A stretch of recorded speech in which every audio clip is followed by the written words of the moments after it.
अखण्डमण्डलाकारं व्याप्तं येन चराचरं तत्पदं दर्शितं येन तस्मै श्री गुरवे नमः। गुरवे नमः, गुरवे नमः।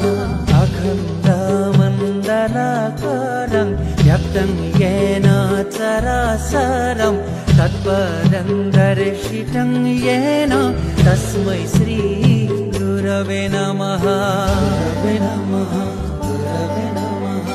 अखण्डमण्डलाकारं व्याप्तं येन चराचरं तत्पदं दर्शितं येन तस्मै श्री गुरवे नमः। गुरवे नमः, गुरवे नमः। अखण्डमण्डलाकारं व्याप्तं येन चराचरं तत्पदं दर्शितं येन तस्मै श्री गुरवे नमः। गुरवे नमः।